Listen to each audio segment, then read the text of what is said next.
El Departamento de Vinculación Estratégica, en colaboración con la Escuela de Periodismo de la Universidad de Santiago de Chile, presenta Súbete al conocimiento, conversaciones que construyen soluciones. Bienvenidos y bienvenidas a Súbete al Conocimiento, el podcast del Departamento de Vinculación Estratégica, en donde abordamos la contingencia con una mirada clara, medida y técnica, desde los estudios de la Escuela de Periodismo. ¿Quieres saber lo que está pasando? Quédate acá que vamos a intentar responder esa pregunta. Hoy día nos convoca una temática que desde marzo se ha tomado un poco en los medios de comunicación, que son los casos de violencia y que afectan la convivencia escolar dentro de las comunidades educativas, que dio pie para que el Gobierno de Chile presentara el proyecto Escuelas Protegidas, que recientemente se aprobó en general en el Senado.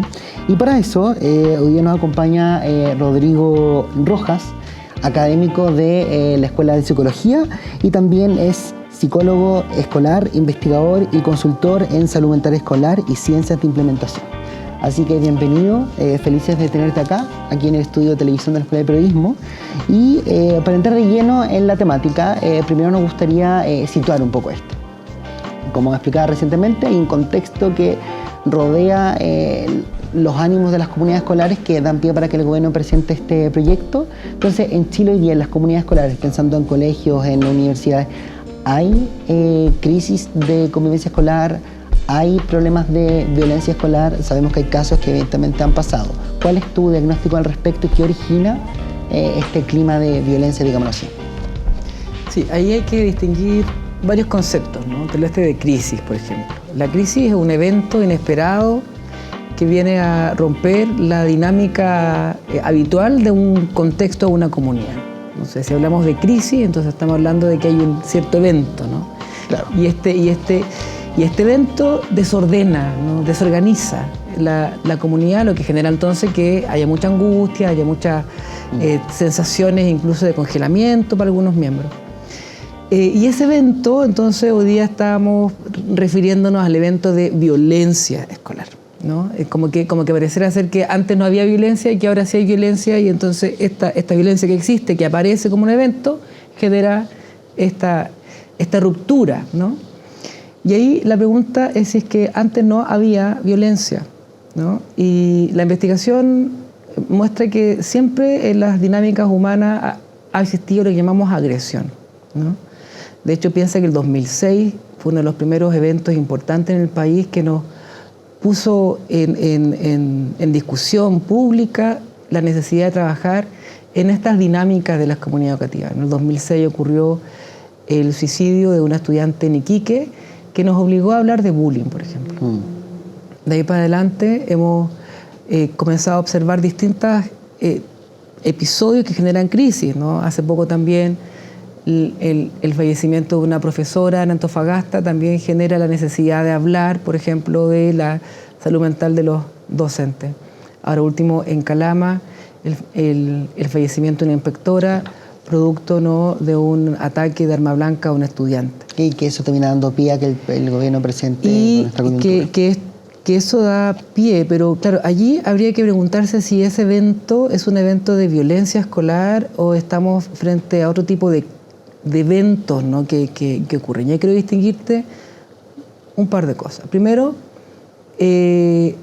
lo que sabemos es que los episodios de alta intensidad de violencia son mucho más visibles que los otros. Por ejemplo, cuando hablamos de bullying, estamos hablando de una situación que es mucho más solapada, que incluso sistemática, claro, ¿no? y que termina entonces con un evento de alta violencia, como puede ser un suicidio o puede ser un ataque grandote, ¿no? En Estados Unidos tenemos tiroteos, ¿no? Acá ya estamos con estas amenazas. Entonces, la pregunta no es si es que tenemos más, sino más bien la intensidad de esos eventos, ¿no? Y esos eventos efectivamente son más intensos y han generado un poco más de revuelo público y nos obligan a pensar sobre esto, ¿no? Ahora, ¿por qué se producen esos eventos? La pregunta, ¿no? ¿Qué origina eso? ¿Qué origina esos eventos? Y entonces, si nosotros nos centramos en el plano de lo que hablamos hoy día como violencia escolar, lo que estamos pensando es que hay una serie de conflictos, ¿no?, que las personas no somos capaces de resolver a tiempo. La resolución de conflicto puede tener al menos 3 tipos de salida. Una salida que es la conversación, una conversación un poco más asertiva. Otro es la evitación, yo tal vez no puedo o no me siento preparado para hablar contigo. Y otro es el enfrentamiento directo. Ese enfrentamiento directo puede ser agresivo, ¿no? Pero ahí lo que ocurre es que un conjunto de personas o 2 personas entran en un conflicto y la característica más importante es la paridad, o sea que son pares. Cuando hablamos de asimetría de poder, eso es muy interesante, comenzamos a hablar de violencia. O sea, cuando una persona tiene más poder frente a otro y esa persona genera acciones negativas o enfrenta esta situación de manera, no sé, directa, no sé, te va, te empuja, te pega, te insulta, o también puede ser que esa persona tiene más poder, entonces utiliza el recurso social, por ejemplo, hace que el resto no se acerque a ti, ¿no? La ley del hielo. Eso genera a la larga un proceso de victimización.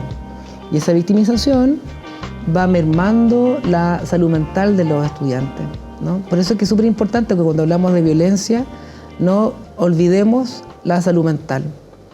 Y uno también puede saber que los agresores, los más complejos, son agresores que también han sido víctimas y han sido víctimas en distintos contextos, ¿no? Porque no tenemos que olvidar que Chile es un país con una alta tasa de experiencias tempranas adversas.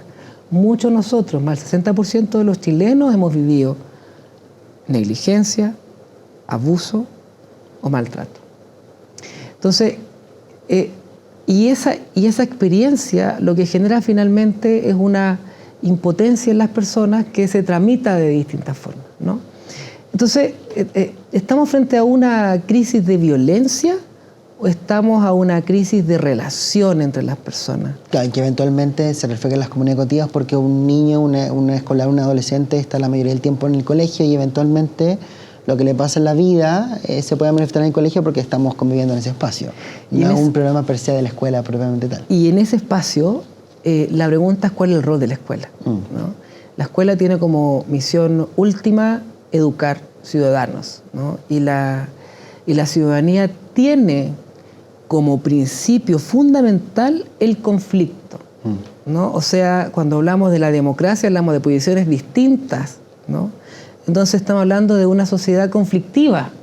La pregunta no es el conflicto, la pregunta es cómo abordamos ese conflicto. Fíjate que cuando nosotros decimos democracia, estamos diciendo un conjunto de personas con posiciones distintas que son iguales. Por tanto, es posible hablar de un conflicto, ¿no? O sea, no hablamos de violencia cuando hablamos de democracia, hablamos de conflicto, ¿no? Tú y yo somos iguales, tú tienes una opinión distinta a la mía, y en esa opinión distinta a la mía generamos un conflicto que tiene que resolverse de una forma, ¿no? Y esa forma, cuando hablamos de ciudadanía, que es súper importante plantearlo acá, tiene que resolverse de manera asertiva, dialógica, pacífica, y esos son los principios de la convivencia educativa que plantea la política de Estado que hoy día tenemos, ¿no? La política de convivencia educativa que se aprobó hace poco plantea que tenemos que propiciar la convivencia para la ciudadanía, o sea, la convivencia para un conflicto. Claro. La convivencia para el reconocimiento de la diferencia de cada uno de nosotros.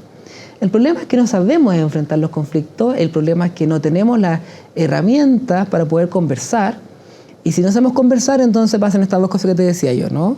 Por un lado, nos retraemos, nos guardamos, y guardarse la opinión, guardarse la sensación, efectivamente merma la salud mental, o por otro, reaccionamos de manera agresiva, ¿no? Y en esa agresión entonces aparecen este tipo de cosas. Entonces cuando hablamos de crisis, volviendo al tema, ¿qué está en crisis? ¿Cuál es el evento concreto que nos ha generado la crisis? Es difícil decirte, ¿no? Como decir, hay un evento de crisis grande. No, yo diría que lo que está ocurriendo acá es la acumulación sistemática y constante de una sociedad que no tiene las herramientas suficientes para poder enfrentar la diferencia. Claro. Y me cuelgo un poco de eso, sobre todo de la ley de convivencia escolar que tú citas para poder trabajar justamente la resolución de conflictos. cómo debiese avanzar este proyecto o también cómo debiésemos avanzar como sociedad para dar mayores herramientas o cómo podemos resolver este tipo de distintas crisis y para saber en el fondo cómo una comunidad educativa puede afrontarla. Cito particularmente como recientemente se aprobó este proyecto en particular, no se aprobó se aprobó en general, perdón, en particular. Se aprobó la revisión de mochilas, por ejemplo, tiene que haber voluntad de parte del estudiante, si el estudiante se rehúsa, tienen que ser citados sus apoderados. No se aprobó, por ejemplo, que en general la restricción de acceso a la gratuidad universitaria en caso que un estudiante tenga o no sanción debido a este tipo de episodios. Entonces, hay críticos que dicen, precisamente de la comunidad académica, que este proyecto no se hace cargo de la convivencia escolar porque ya hay una ley que lo hace y solamente lo que se está haciendo es innovando en dar nuevas facultades a las comunicativas y por el contrario, quienes están a favor dicen que simplemente esto es una innovación para poder dar más herramientas a los colegios y a la comunidad educativa en general. Entonces, te quiero preguntar cómo esto debiese avanzar, entendiendo que nosotros no estamos en el Congreso, pero cómo esto debiese avanzar para que efectivamente esta ley contribuya, entendiendo que el espíritu, uno debería entender que el espíritu siempre es avanzar, cómo esto debería seguir, cuáles deberían ser las facultades que se deberían otorgar a los colegios para contribuir a la resolución de conflictos que eventualmente dentro de la otra ley está contenida. ¿Qué opinas con respecto de eso, de esta mirada un poco más punitiva que se está criticando y con respecto a que sanciones puedan terminar en la negación del derecho a la educación? Porque también solamente cito acá académicos de aquí de la Universidad de Santiago y de la Universidad de Chile, citados por la Radio Universidad de Chile, donde dicen que en el fondo sancionar a una persona con respecto al acceso a la educación superior luego de una sanción, ¿estamos sancionando realmente el acto mismo o estamos sancionando la pobreza? Porque es distinto un estudiante que sea sancionado, que tenga los medios económicos para que eventualmente luego pueda financiar una carrera universitaria y quien no. Entonces realmente, ¿qué es lo que estamos sancionando? Entonces, ¿cuál es tu mirada ahí de cómo debería avanzar este proyecto? Es complejo, son varios temas al mismo tiempo, ¿no? A ver, yo te decía que yo creo que el problema que estamos viviendo, y lo han dicho académicos, políticos, intelectuales, es una fragmentación, un deterioro de las relaciones sociales actuales, ¿no? Entonces, si el rol de la educación es educar, necesitamos fortalecer primero para todos y todas la educación de habilidades de resolución de conflictos y un poco más allá, ¿no? Fortalecer las habilidades socioemocionales. De hecho, muchos países del mundo han avanzado en leyes de educación socioemocional, por ejemplo, Colombia, ahora Ecuador, ¿no?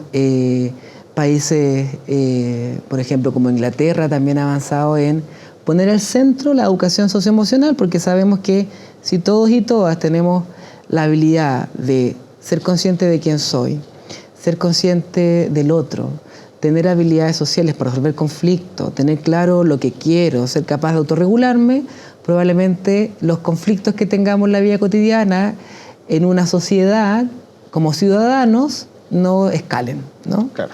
Entonces, lo primero sería fortalecer ese trabajo socioemocional o de desarrollo de habilidades socioemocionales. Y entonces ahí comienzan los sí. Sí, luego de haber puesto esfuerzos, inversiones y una implementación correcta en esta base de educación socioemocional, que, ojo, hemos avanzado muy tímidamente en el país. De hecho, la ley de convivencia educativa plantea en el centro el desarrollo de programas de desarrollo socioemocional. Si es que luego de eso no ocurre, tenemos que trabajar con aquellos estudiantes que les cuesta un poco más, ¿no? O sea, estoy pensando en una pirámide, ¿no? Entonces, con esos estudiantes que les cuesta un poco más, pero que todavía no han generado comportamientos que uno puede llamar sancionables, allí hay que trabajar con grupos de manera específica, pero también de una lógica socioeducativa, fortaleciendo esas habilidades. Cuando ya llegamos a estudiantes que aún, y entonces comienzan los sí, sí, habiendo completado el trabajo de educación socioemocional, sí, habiendo generado apoyo específico para un grupo de estudiantes que les cuesta más, recién podemos decir bueno, sancionemos, ¿no? O sea, a pesar de todas estas cosas que hemos hecho, este estudiante no está cumpliendo la norma, porque hay un reglamento interno que norma las relaciones, ¿no? Y entonces uno puede pensar que hay que sancionar cuando yo he recibido apoyo, cuando yo conozco la norma, cuando la valido, ¿no? Pero el problema de esta ley es que supone que revisar mochilas va a evitar episodios de crisis, ¿no? Por ejemplo, supone que al revisar una mochila vamos a encontrar una cuchilla. Supone que al revisar una mochila vamos a encontrar, no sé, un arma. Y un arma que puede atacar. Pero cuando hay una crisis, cualquier cosa puede ser un arma. Claro. Y en los contextos educativos cualquier cosa puede ser un arma. Puede ser un arma, un lápiz, una lapicera, una tijera punta roma, una silla, cualquier cosa. Podemos romper una ventana y ahí tenemos armas. Claro, en el fondo ahí lo único que se evitaría es que un estudiante entre un arma convencional, pero no estamos diciendo por qué está llevando esa cosa. Lo único que hacemos, fíjate, es identificar armas convencionales. Claro. ¿No? Y ahí entonces también tenemos una mirada que puede ser incluso segregadora, ¿no? Excluyente. Lo que hemos encontrado, por ejemplo, en investigaciones internacionales en Estados Unidos, cuando esto se instala, que ahora está en retroceso, o sea, todas las políticas de tolerancia cero ya no están. Eso fue en el año 2000, ¿no? Lo que fuimos encontrando es que aparte hay un sesgo discriminatorio, ¿no? En Estados Unidos se revisan más mochilas de personas de color que personas blancas. Claro. En Estados Unidos se revisaban más mochilas de personas de estrato socioeconómico más bajo, por ejemplo. Entonces hay un sesgo ahí, ¿no? Y entonces la discriminación está puesta en quién entra a la escuela. No está apuntando particularmente a evitar el episodio de crisis, ¿no? Y además otra pregunta que es muy importante es ¿cómo ayudamos a las familias para que esa revisión se pueda hacer antes de casa? Porque el estudiante sale de casa y entra a la escuela. O sea, hay dos puertas que tenemos que revisar, ¿no? Una puerta es la revisión de la mochila, pero también tenemos que fortalecer el trabajo de la familia, la corresponsabilidad de que ellos puedan revisar qué cosas están llevando sus hijos a las escuelas, ¿no? ¿Quién revisa la mochila? Claro. Si finalmente la ley va a decir que tiene que tener autorización del papá si el hijo se niega, finalmente estamos dando una vuelta. Claro, es volver atrás. No, volver atrás, que finalmente es la familia que tiene que hacerse cargo de eso, de revisar esa mochila para que el estudiante ingrese. Entonces, no resuelve el problema, ¿te das cuenta? ¿No? O sea, no apunta a los problemas centrales que tenemos.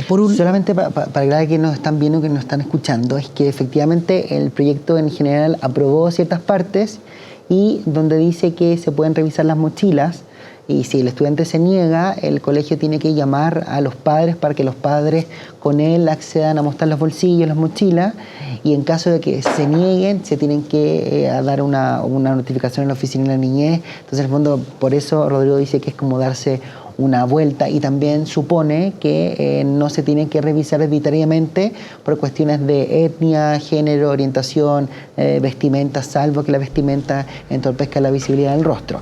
Entonces ahí también podemos entrar de lleno, decir como van a haber capacitaciones a los colegios para evitar ciertos sesgos también. Entonces en el fondo igual es...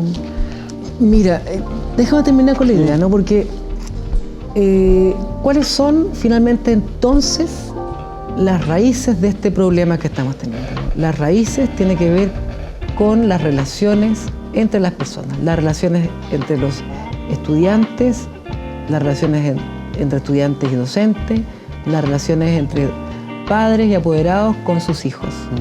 Y no está apuntando ahí precisamente el punto. Lo que está generando entonces esta ley, a mi parecer, es una medida que yo podría llamar como punitiva, en el sentido de estar castigando la falta de esa relación. O sea, y yo no sé si un estudiante puede estudiante en formación, ¿no? Un niño que debe tener toda una comunidad, ¿no? Para formarse, ser necesariamente castigado sin antes tomar en cuenta lo que la comunidad debía hacer antes, ¿no? Es como cuando uno antes, ¿no? Que ahora mucho menos, cuestionaba o criminalizaba, por ejemplo, a estos niños y niñas que habían estado en el sistema y que después de los 15 años cometían actos de delito, ¿no? La pregunta ¿es culpa del niño o es responsabilidad de toda la comunidad que no hizo lo que debía hacer? Entonces, claro, acá hay una medida que, como te digo, finalmente es una medida punitiva, porque lo que sabemos que va a ocurrir es que van a estar revisando a algunas personas y no a otras, y ahí hay sesgo, ¿no? Y que tampoco resolver el hecho de que haya o no haya eventos, porque alguien que tiene una descompensación, una desregulación, puede atacar a otro con cualquier cosa. Claro. ¿No? Entonces está poniendo una sobrecarga adicional al sistema y no está obligándonos a mirar una parte del problema que no es lo esencial, ¿no? Y claro, supongamos que necesitamos revisar mochila. ¿Quién va a hacer? ¿Van a estar capacitados? ¿Tenemos los recursos para eso? Actualmente la educación está sufriendo recortes importantes. Entonces, ¿quiénes son esas personas? Habitualmente, por ejemplo, podrían ser inspectores. Los inspectores son personas que no tienen una preparación muy alta, ¿no? Son auxiliares o asistentes de educación no profesionales, ¿no? Que reciben muy poco sueldo y además reciben mucha carga.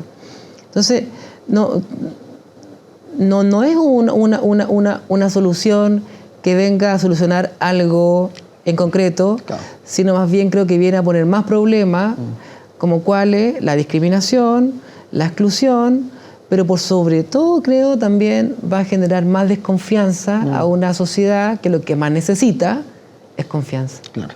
¿No? De hecho, cuando pensamos en por qué los estudiantes y los docentes están hoy día con estas tensiones, es porque los docentes no confían en su estudiante y los estudiantes no confían en su docente y los compañeros no confían entre sí. Entonces, ¿cómo esta medida va a apuntar precisamente a fortalecer la confianza social? Claro. Confianza social que es transversal, ¿no? Yo diría que hoy día en el país estamos con una crisis de confianza, ¿no? Crisis en el sentido de que hay un evento concreto que genera una desorganización, ¿no? Ese evento pueden ser promesas de campaña que no se cumplen, ¿no? Claro. Pueden ser comunicaciones inapropiadas, ¿no? Pueden ser recortes que generan tensión, ¿no? Lo que necesitamos acá es fortalecer las confianzas y esas confianzas se fundamentan en que yo te conozco, se fundamentan en que yo te comprendo y se fundamentan en que yo puedo cuidarte, ¿no? Si eso no está a la base, creo que cualquier otra acción debe ser entendida desde un plano de la discriminación, de la exclusión, de la opresión, ¿no? Y entonces todo el proyecto, a mi parecer, lo que hace es poner el acento en esto que los colegas han llamado punitivo, ¿no? Porque de hecho, esto que tú decías, ¿no? Que estudiantes que se han visto involucrados en... Ojo con esto, porque hay que distinguir también delitos, ¿no? Que ya fueron sancionados. Va a haber una doble sanción al no otorgarle un beneficio, ¿no? Y acá creo que es importante distinguir, porque distinguir el delito cometido al interior del establecimiento vocacional, distinguir los problemas de convivencia, ¿no? Los problemas de convivencia cuando tú y yo somos iguales y tenemos un conflicto y entonces yo no sé responder ese conflicto de manera asertiva y voy de manera agresiva. Distinguir la violencia escolar cuando hay posiciones de poder distintas, ¿no? Y distinguir también las crisis de salud mental. Todos estos elementos que estoy planteando yo lo han puesto en una bolsa de gato que han llamado violencia escolar. Y son cosas distintas. O sea, si hay un delito que se comete al interior del establecimiento, hay una línea que seguir, la línea policial, la línea judicial. Si hay un problema de convivencia, bueno, habrá que responder fortaleciendo lo formativo, ¿no? O sea, si hay un problema de convivencia, tú y yo no sabemos resolver el problema, entonces que se nos enseñe. Si hay un problema de violencia, bueno, y también hay sanciones, ¿no? Pero también sanciones que nos van a obligar a pensar por qué llegó ese lugar, ¿no? Y ahí probablemente esté toda esta vulneración que te digo yo, ¿no? O sea, la violencia se aprende. Y uno quisiera llegar por esta sociedad también tan jerárquica que valora tanto la autoridad a tener ese lugar, ¿no? Claro. Y las crisis psiquiátricas también están, ¿no? Y las crisis psiquiátricas se producen en las instituciones educacionales, por un lado, porque hay mucha sobrecarga académica, porque no hay apoyos, ¿no? Piensa que en el país tenemos el 60% de estudiantes, según los últimos registros que tenemos académicos, que están enfrentando ansiedad, estrés o depresión. Es muchísimo, en el mundo un 20%, o sea, un 40% más de lo que esperamos a nivel mundial, y no estamos abordando eso. Y la ansiedad, el estrés y la depresión están vinculados a las capacidades que tengo yo para enfrentar las demandas que me encuentro en mi vida, ¿no? Un conflicto, enfrentar un conflicto. No. Piensa, por ejemplo, en la universidad, ¿no? Un estudiante que tiene que levantarse temprano, que no tiene recursos suficientes, que no tiene hábitos de estudio, que no tiene apoyo con sus compañeros, que tiene pruebas difíciles, que sus profesores no están preocupados por ello, que tiene semanas enteras de pruebas, que tienen un alto porcentaje. O sea, allí son una serie de demandas que yo tengo que enfrentar, ¿no? Y con mis capacidades que son limitadas, ¿no? Entonces, en ese desbalance se produce una desregulación de mi bienestar y puedo caer en depresión, puedo caer en ansiedad, puedo caer en estrés. Y hay otra cosa que también está ocurriendo, yo creo que es un fenómeno que hay que analizar con mucho más detalle, es que hay crisis psiquiátricas que tienen que ver con la desconexión de la realidad también, ¿no? Y en esta sociedad, insisto, ¿no? tan fragmentada, con tanta desconfianza, con tan poca preocupación por el otro, con una mirada hacia sí mismo, es un caldo de cultivo muy rico para que ocurran estos eventos no con potencial traumático. Entonces, cualquier comunidad educativa del país, ya sea un colegio particular, una escuela pública, una universidad, hoy día están las condiciones dadas para que en cualquier minuto pueda ocurrir cualquier evento que uno puede llamar de crisis. Y como te digo, como están todos estos conceptos en el mismo saco, son entendidos como de violencia. Claro. De hecho, yo no estoy seguro que lo que ocurrió en Calama, de hecho yo estoy acompañando al equipo que está ayudando a la comunidad de Calama. Yo no estoy seguro si lo que ocurrió en Calama fue un hecho que vamos a llamar de violencia. De hecho, es un colegio que tiene un tremendo equipo de convivencia educativa, tremendos profesores, es un espacio maravilloso en términos físicos, tenía una trayectoria académica muy bien, había instalado proceso de desarrollo socioemocional, ¿no? Era un colegio de prestigio en Calama, había avanzado en inclusión, ¿no? Lo que ocurrió allí fue un delito, ¿no? No fue un acto de violencia, fue un delito. Y un delito también provocado por una crisis personal de un estudiante que no recibió el apoyo suficiente antes. Estos sí.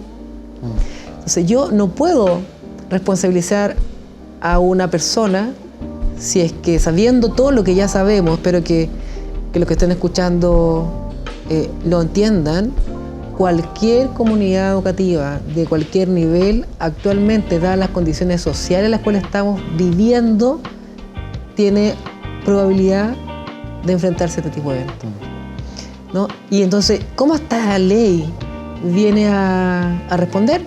A mí me parece que es ponerle más ingredientes. Fomentar la desconfianza, ir a la defensiva. Ir a la defensiva, más desconfianza, más fragmentación social, ¿no? Cuando lo que necesitamos es ir al revés, ¿no? O sea, todo lo contrario, fortalecer confianza. Y también, para fortalecer la confianza, para fortalecer los vínculos, necesitamos espacios, ¿no? Y las escuelas actualmente están, pero copadísimas con actividades, copadísimas con burocracia, copadísimas con un sistema de evaluación, ¿no? Entonces, ¿en qué tiempo podemos encontrarnos, ¿no? Por ejemplo, muchas veces, cuando pienso en convivencia, digo, Joaquín, vamos a hacer una convivencia. ¿En qué piensas? ¿Qué es lo primero que se tiene en la mente en Chile? A compartir. Sentarnos a compartir en torno a una comida, un snack y conversar. Eso es la convivencia. Sí. De hecho, eso necesitamos, más convivencia. Y es eso, los chilenos sabemos lo que es convivir, ¿no? Es ir, yo aporto algo, que entra la galleta, que entra el jugo, que entra los vasos, ¿no? Ahí estamos cooperando, sentándonos a conversar y conocernos, no requiere nada más ni nada menos que estar juntos. Eso es convivir, es estar con el otro, conocer al otro. ¿Y sabes qué pasa cuando uno convive mucho con el otro? No sé, le debe pasar más mucho equipo de trabajo, que cuando conviven mucho en esta lógica de convivencia, comienza a aparecer la creatividad. Rápidamente, después de un par de convivencias, oye, tú hacías esto, sí, yo hago esto, hagámoslo juntos y seguimos trabajando juntos, ¿no? Y luego cuando comenzamos a trabajar juntos, aparece el cuidado. Entonces, si en Chile no tenemos el espacio para convivir, porque hemos estado en una sociedad, en espacios de trabajo que finalmente lo que hacen es burocratizar nuestras relaciones, está súper difícil que seamos capaces de encontrarnos unos al otro, respetarnos unos a otros, legitimarnos unos a otros si no nos conocemos. Claro. Entonces, claro, necesitamos convivencia, por supuesto, pero eso necesitamos quitarle a la escuela un montón de carga, ¿no? Que implica la burocracia, que implica la evaluación, que implica las rúbricas, que implican los decretos, ¿no? Necesitamos dejar una escuela que sea capaz de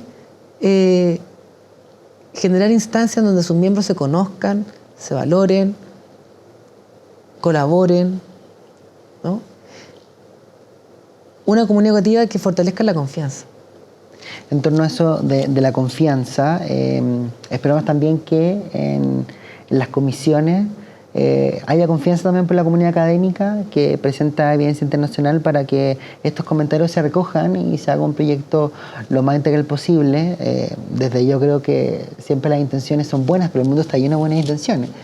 Entonces, te quería hacer una invitación a hacer una reflexión final, entiendo que nos trajiste algo ahí que nos va a comentar qué es. Quizás cómo deberíamos seguir avanzando con esta reflexión en torno a la convivencia para que nos están viendo y nos están escuchando entiendan bien este concepto y no suene algo simplemente como bonito, más abstracto.